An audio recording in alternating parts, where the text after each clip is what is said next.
Welcome back, everyone. Bobbykicks. Go T, how you doing? I'm good, man. I'm Yeah? good. It's a lot of Cougars here. What's surrounded by going Cougars. on, Bobbykicks? We got Pumas here. Woo! I'm excited for this one now. We're finally Okay. talking about another brand. I know it's been a while since we talked. We talked about Reebok here. I know, but we've been giving Nike a lot of love. That's true. A lot of love. They're definitely the number one when it comes to footwear, right? Mm-hmm. Everyone thinks of footwear, they think of Nike. But yeah, this right here is special to me, very special to me, because this is a piece of my history that Okay. a lot of people don't know about. People see me and they recognize the Bobbykicks name and they think Jordan, heavy 90s guy and all that good stuff. Yeah. But I got into a phase in the 2000s that were very heavy on Pumas. And saying very heavy on Puma is an understatement. Yeah. Right? Because this is not even your full Puma collection. This is just a little sprinkle of what I have right now. Some of the shoes that I kept over time. At my top, I had about 200 pairs of Pumas. 200. 200 pairs. That included some basics like the Puma suedes, the classics like the Clydes, and different colors and stuff like that too. But then I got into like the more collab special edition ones that you see here on the table that I'm going to go into. In a little I just bit want here. to say one thing because I'm a heavy Nike guy, Yeah. Jordan thing, some Adidas throw in there. Don't really have many Pumas. It's just the Pumas that come to mind that I'm like, okay, that influenced me and I was like into was and we talked off camera about this. This was like New York and this is like 90s, right? Summertime. It was the Puma Californias. And you said it was called something else too. It was So that style had like two names to it: the GV Specials, GV Specials, and the Californias. Yeah, a whole bunch of flavors. Like I had a top. couple of pairs, low top, smooth for the summer. Yep. Smooth All for the white. summer. Different colors, all red. Even all red white with the had like white. a little suede. Like it was smooth. It was a nubuck, right? And then for me personally, because this is all the Puma you're gonna get from me, right? Is and I talk to you. I love these, right? These are the Puma displays. The displays, right? I have a huge. I don't say I have a huge collection, but I have a nice little couple of pieces of Puma displays. They did collab Central, and I know you. I don't want to steal your thunder because you mentioned that Pumas is in collabs, but they have some dope Puma displays collabs that I had, and that's my Puma connection. But right now, is your world. I'm living in it, man. Take over. No, that's awesome, yeah, for sure. I mean, Puma had a large array of like different styles, not just like the classics that I mentioned, like the Puma suedes and so on, but they had a variety of different ones. Yeah. So again, kind of painting this picture for you and going back to my history in the 2000s. Yeah, Jordan retired. This was before he went to the Wizards.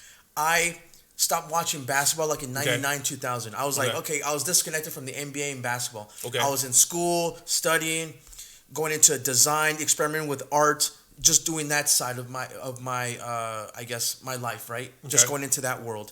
And like I said, I lost track of basketball. I was not really wearing a lot of Nikes and sportwear, but I started going into the street style, like more into like that was what I considered like the street culture, like those different types of brands. And 99, 2000s internet. What sites? What was your influence? Like what were you looking at? Like street, because you're in Arizona. Yeah. And I'm I don't know what Arizona was like in the 90s or early 2000s, right? I have no idea, but I knew you had to be influenced by the internet. Like what was your go-tos? Right. So think about 1999, 2000s. Internet was kind of blowing up. You know what I'm saying? I mean, you had people downloading music from Napster, LimeWire, that whole thing. Yeah. So again, I was exploring different sites. I came across a really cool site at the time called Karmaloop. Karmaloop. Right? Definitely remember Karmaloop. Yeah.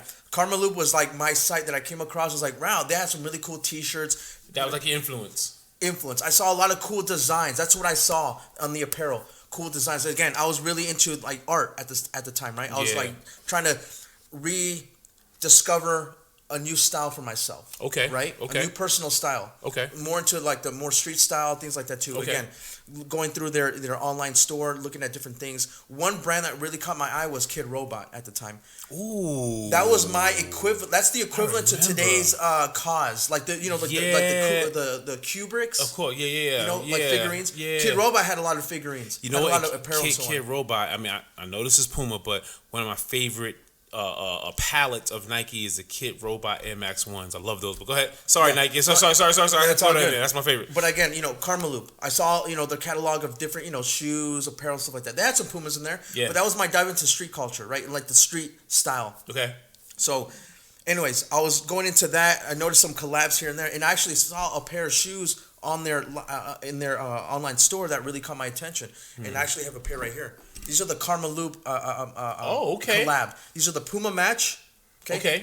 The original model is like the same as like the Rod Lavers or like the Stan Smiths. Oh, you know what? Rod Lavers and Stan Smith are classics. Yeah, those are tennis shoes. 1000%. So classics. This is that silhouette, but Puma's version of it called the Puma Match. Okay. And this is a Karma Loop collab. Is that like the okay? Oh, I see. Oh, yeah. That's dope. This is all patent leather right here. Oh.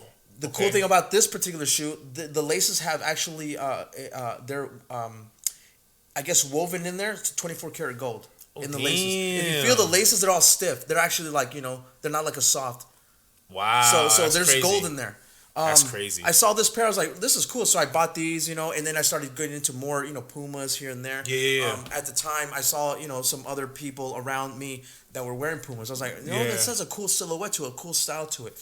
And again, I started just exploring different, on the Puma website. But you took a deep dive. I did. 200 pairs of Pumas. Huge. Yeah. So, a little kick story. Okay. In terms of like the Puma story. Okay. So that way, since we're talking about Puma, let's get a little backstory behind the company itself. Okay. You got two brothers, the founders of Puma.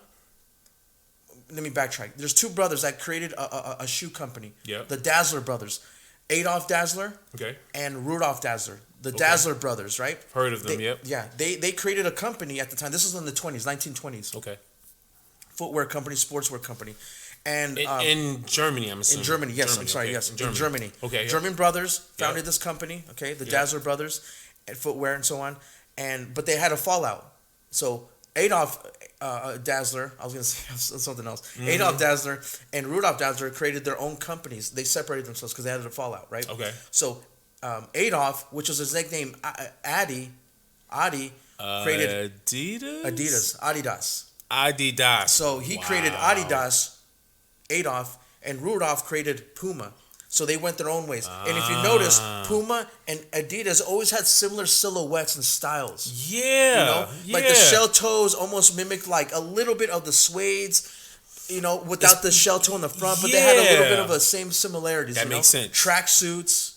That's in right. the 80s, they had some really Puma was big on tracksuits and Adidas and threes. Wow. Exactly right. So if you look at their tracksuits, they have, similar silhouettes. So, that was my dive into the street culture. So I saw that history behind, the company itself. Yeah. And another piece of history behind Puma is that they actually invented Boost, the Boost technology in the cushioning system. Puma invented Boost? Yeah, it was under a different name. I don't remember the name, but they had a different name to it. Adidas bought that technology, and they, went forward with creating all the different silhouettes. So Puma has a lot of history, in my opinion, that really paved the way for other collabs. When it comes to like artists, technologies, that I really give credit to Puma. Okay. So and more, that's a dope Kickstory, man. I didn't know Puma created Boost.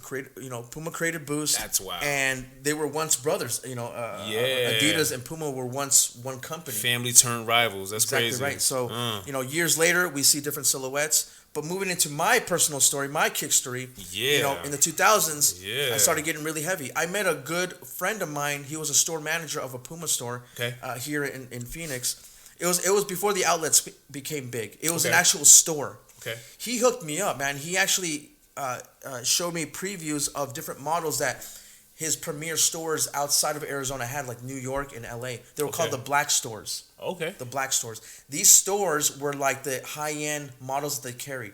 And he actually ordered some pairs for me for my own collection. And you see here. Now, during this time, right, like, how much are these pairs going for? At the most, like $200. $200? $200. Early 2000s. Early 2000s. So this is like, this period was like 2002 all the way to 2011 is when I started collecting.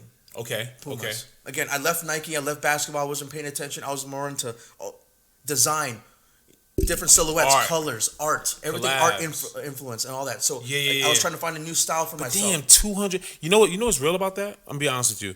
Like, you were in a league of your own, right? Yeah. You wasn't following no trends. You was like, this is what I like. This is my vibe. It's connecting to what it's my phase of my life. Mm-hmm. And you was dropping 200 bones. Up to, yep. That's real. Because most Nike's like, okay, even $200 in 2000, I was still like, I wanted them. And honestly, like, they were so different in my eyes. They were like, this is cool stuff, So I was like, I didn't care about anything else. Puma was my lane. I was gonna make this my brand, my part of my style. Okay. And honestly, like a lot of people really liked it. A lot of people were asking, "Where did you get those? This and that." You know, if you see them at a glance, what are those? You know, if you see them at a glance, there's some bright colored yellows and some different silhouettes with some like faux fur on the collars here. That's crazy. You know, with some crazy soles like this. That's crazy. These are Maharas. Okay. Maharas, okay. So Yasuhiro Mahara was one of my favorite designers and collab partners with Puma. So he came out with a bunch of different silhouettes here. There's so many that I have. I just brought a little sprinkle here. But how could you tell? Like, how could you tell a Mahara? Like, Mahara. Yo, you got Maharas on. Like, how could you tell? You got Maharas on, right? That's the thing. So little hints here and there. So one giveaway on the bottom here, you see like little faces here. They look like little like characters. That look like Atari, like a little Atari figure. Right? That was like this little pattern that he added a lot of times on his outsoles. Yeah, can you go back here? That's wild. Yeah. That's wild. Sorry, man. That's wild. That's just wild. Some of this little paint splatter emblem is part of his. That was his logo. Has little staple. Yes. Got you. So I mean, he used this little character. He used this little paint splatters. That became his. Got you. Cool. He actually makes his own brand aside from Puma. But during this time, he was collaborating with Puma to create different styles like this. But anyways, this caught my attention. That's different. Great leather. Super low, very European almost, influence. I was just about to say that. This is very European, like house music. Like, I was very heavy into music, too, at that time. Word. I was listening to everything, from techno to hip-hop to rock, everything. I was trying everything. I was experimenting with different designs. Yeah. I was doing a lot of art-related projects. That makes sense. Was happening in my life during this time. And I wanted something to reflect that. That's a Mahara, because you're right, got the logo. That's a Mahara, but the first thing, when you put these on the table, right, and I noticed a couple of the shape. You know what this shape is? This shape is an OG 1920s German. This is this little cut is the origin of the German army sneaker, army shoe. Okay. And a designer that made this cut popular is Mason Martin Margiela. Okay. So Margiela's had a mock-up of the German army shoe, the original German army shoe, and that is a replica of that. And Mason Martin Margiela, they charge thousands for it, but that just a little Kickstory. No, that's cool. Honestly, so you see a lot of the influence. Between that. So you got the German brand Puma, and you got the Japanese designer's eye adding his spin to it. That's and you start seeing like the pop of color here with this little this little figurine. Yeah. Look at the soles here. These silhouettes to me at that time was awesome. There's patent leather here. If you can't tell by the camera, there's patent leather. It's cracking out because it's older. But that's crazy. I mean, seeing this is super freaking different. That's different, especially like. Where's the insole? Exactly. Where's the outsole on this? It's just literally it's super thin, right? Super comfortable, low to the ground for sure. Yeah. I mean, stuff like this. So this is another Mahara. Like I said, I have tons here. Yeah. This is another patent leather that really got my attention. You see the back here reminds you of like a weightlifting shoe. Yeah, like a CrossFit. Almost like a CrossFit shoe. Yeah. So if you notice the weightlifting shoes like Nike has this type of back to stability. it. Yeah. And this is all patent leather. This has like a runner style. You look at the little nipples on the bottom. You said nipples. That's what they remind me of. That's hilarious. This has more of like an athletic feel to it. It got the Atari jump off on the bottom, exactly, right? Dun. And then it also got the German. It got the German front. Yeah. The German shoe. That cut right there. Right. Athletic Army style. Boot. And then you have the little emblem there, Puma. But yeah, I mean, silhouettes like this were super different. This is super different. Honestly, if you look at something like this today, you're gonna be like, okay, this is something you can really throw off people today. You know what I'm saying? This is very modern. You know what I'm saying? In my opinion. Yeah. And you have a little Velcro here, yellow. Again, I was loving the colors, the Velcros. You know what that remind me of? What's up? I think that Pharrell BBC ice cream. Okay. Right. Perfect. That when I look at that, like that like ice cream. Thank you. Yes. Back in the day. Exactly right. So again, Puma was doing a lot of cool stuff in the 2000s that people weren't really paying attention to. Yeah. It was a different time. Like I said, for me, if I were to introduce these right now, they'll be like, okay, this looks more modern, like today. Yeah. And again, Puma was the brand that I really went, far into. This is just because. And listen, you got a deep root. You did a 10-year bid with Pumas, man. Yeah. You got deep into the culture. That's different. That's how. What is that? Puma baskets. This is the Yo Raps, no Yo MTV Raps. Yo MTV Raps. A little collab here, yeah. So and they had a couple of Yo MTV Raps. Exactly, models, they had different ones, yeah. So they have so many of them. So this is more like a basic model, like a Puma basket. Yeah. The Clyde, Frey Clyde. Okay. Just forgot. Clyde Frazier. Clyde Frazier. Clyde Frazier. Yep. Clyde Frazier. So he was credited to having the first signature basketball shoe. If you think back in history, correct me if I'm wrong, but he was the first one I heard. He was the first basketball player to have a signature line. Yeah, and his personal style was like crazy off court. He was like a pimp, dude. He was slick. Clyde was the slick. Cadillac, the fur coats, everything. Yeah, had the fedora, man. He was vibing. He was vibing. So it was cool that Puma did that. They collabed with him, and this was in the 70s. So NBA was like getting popular and stuff like that too. So, anyways, this is just a little sprinkle of my collection. The Maharas here, Karma Loop, the Yo MTV Raps. Yep. This one right here is very special to me. This one right here represents a huge part of my transformation physically. Now those you just click on and you go in a spin class. You just going to those that they got a spin class vibe to it. You know what I mean, with the protection and all that. Yeah, the little Velcro. This is a little Velcro strap right here. A little hints of like the shiny, almost like patent leather looking type of thing. It also got like something like I think Usain Bolt would wear, right? Yeah. Like that's what he said. They actually created a collab years later. This silhouette with him, Usain Bolt. Oh, that's crazy. So that's another good example of like what Puma was doing. This was like in the late 2000s. He was. Usain Bolt was like the Puma guy. I actually had a lot of.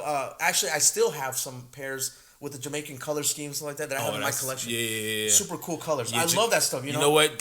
Puma did some dope things. Didn't they have a Bob Marley Puma? I don't remember. No, that was more Adidas. Oh, my bad. You're right. You're right. My bad. Adidas. And actually, they're just releasing more recently Bob Marley. Yeah, I peeped that. But you're right about that. He wore a lot of Adidas. Yep. But this particular pair right here, I ran my first marathon in these. These were not running shoes. You ran a marathon in that? I ran a marathon in these. You ran a marathon in these particular shoes. They weren't the best thing, and I'm paying for the price now with my knees, but this is what I ran. I kept them for all this time. What? But there's no cushion, bro. I know. I mean, this had the Puma Cell. Puma Cell was one of their cushioning systems in the day. Okay. This was okay. I loved them because they were low to the ground. But to run a marathon? Yeah, it was tough. At the time, I was younger. I didn't, So you ain't know any better? I didn't know any better because this is the time when I went really heavy on fitness. So this particular shoe was like my fitness era. Okay. And I used Puma to really go in that direction. That's a cool kickstory, man. Puma has in my opinion, has one of the best cushioning systems for running. I still wear Pumas when I go running. A lot of times I use my Pumas. I'm liking the React from Nike, but I'm digging what Puma has done for years. So I gravitate more towards Puma when it comes to my running. Yeah, you ran a marathon in that. Yeah. This is it, man. Right here. This is. I still have them. I still have my little medallion that I won and all that stuff. This is your kickstory, man. Yeah. This is pure kickstory. It's not as bad as it looks as far as the condition, right? I mean, to run a marathon, because I wore these outside of the marathon too. I did jog sprints, mountains, uphill, stuff like that. So I trained in these, and I also ran in these too. There you go. That's crazy. That. Man, but yeah, I mean, Puma was you with that. Yeah. That's wow. Puma has some really great products. They still do, in my opinion. They're moving towards the basketball realm now. Currently, LaMelo. LaMelo Ball's killing the game. LaMelo Ball. He's on his third signature right now. The third one lost a little lackluster. It lost some luster in it, right? The first one was a hit. The Melo ones was a hit. The Melo 2s was a hit. But what's been happening to him? He's been spraining his ankle in his Pumas, man. Yeah. He got a couple of ankle injuries in his signature. So he's like, But think about this. Lonzo Ball, his other brother, he wore the BBBs and he had an injury. So it could be a family thing. That's it could be just weak, poor training because his dad was like... or not even poor training, just like overtrained. Them guys was balling pretty hard. Pause for since they were little kids. A lot of torque, man. When it comes to those freaking hard cuts, dude... Your fast twitch muscles was like, help me. I get nervous for those players. I'm like, dude.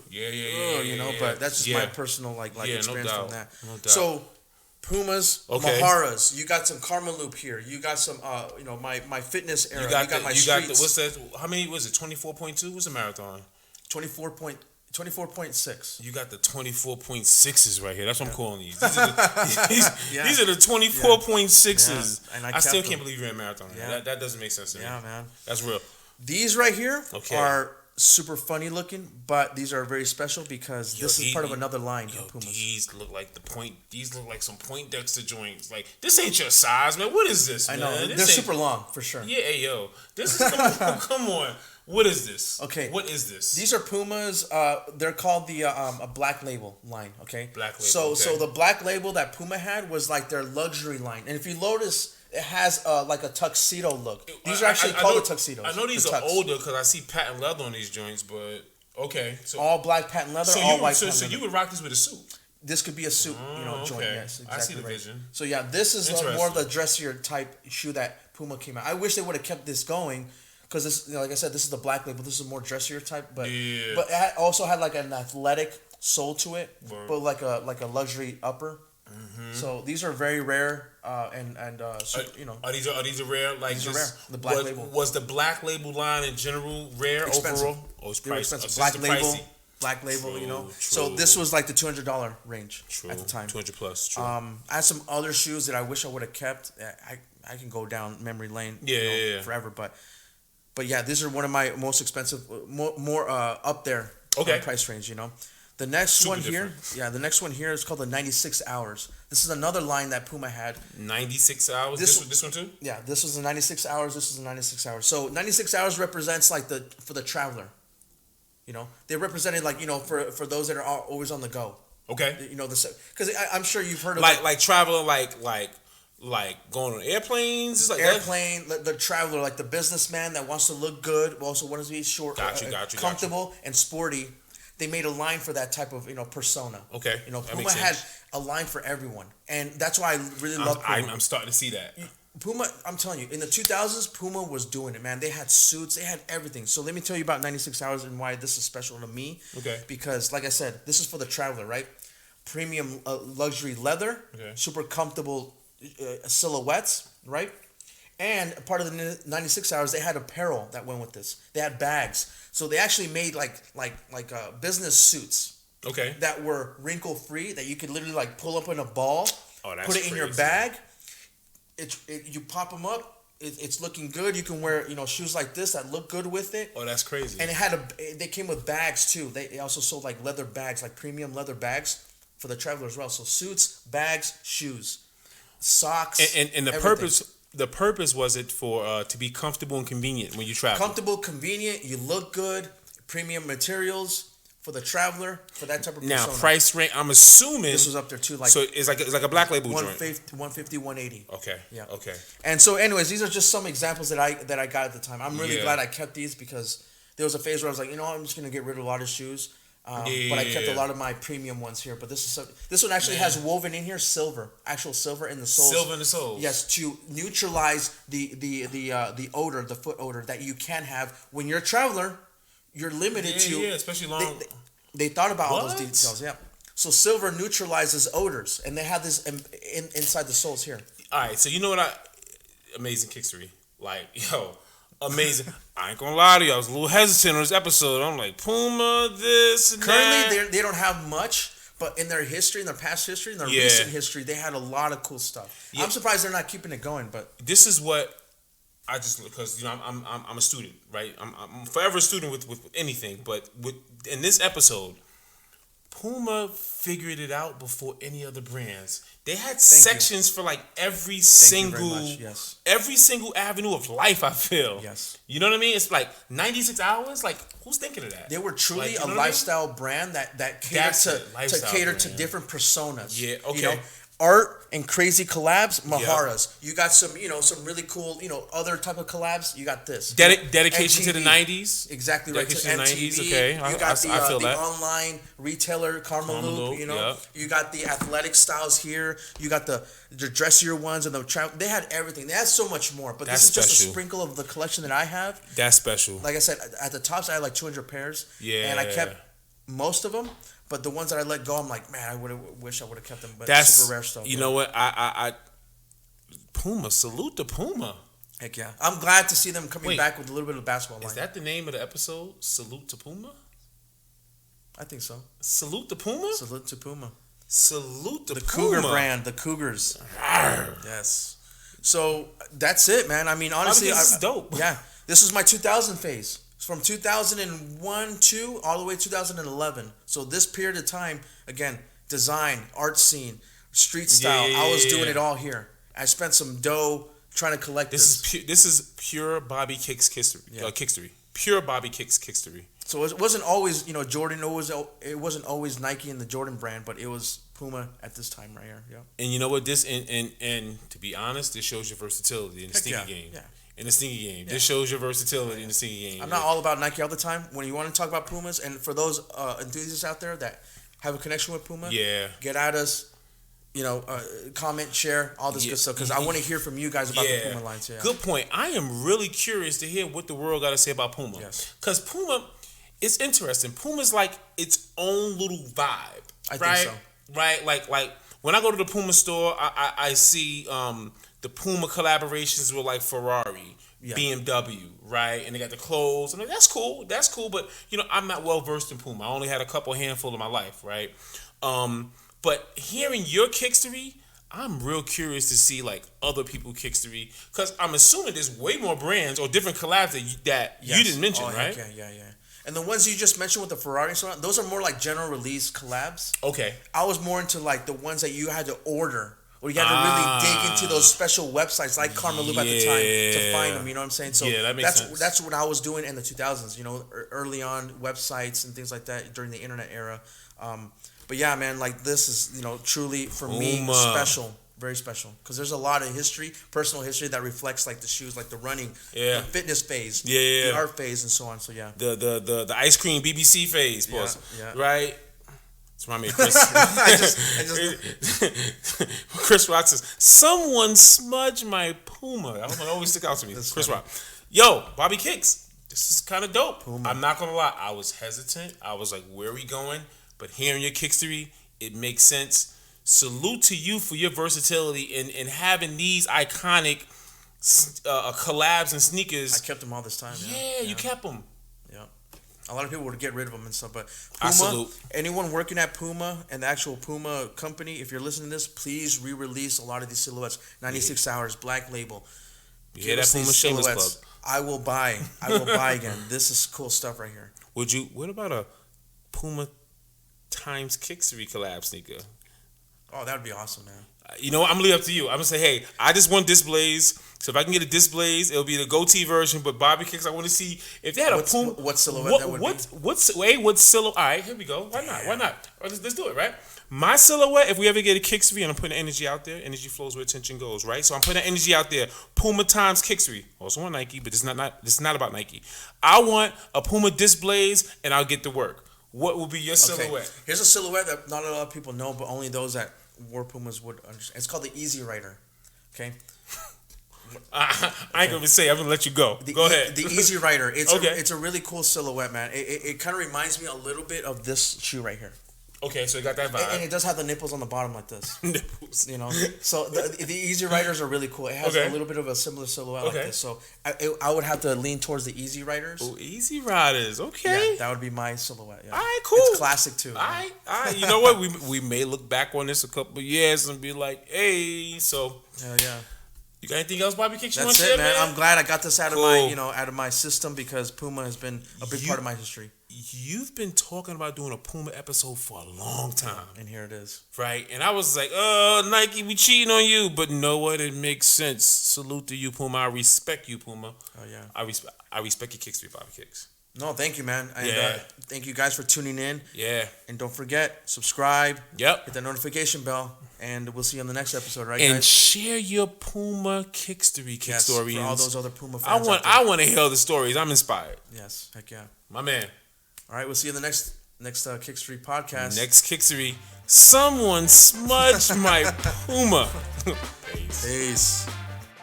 Thank you for watching this episode of Kickstory.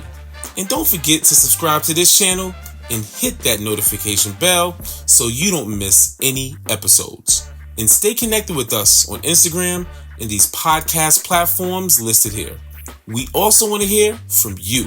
So make sure to comment below and give us your thoughts. Thanks again for your support, and we'll see you next time.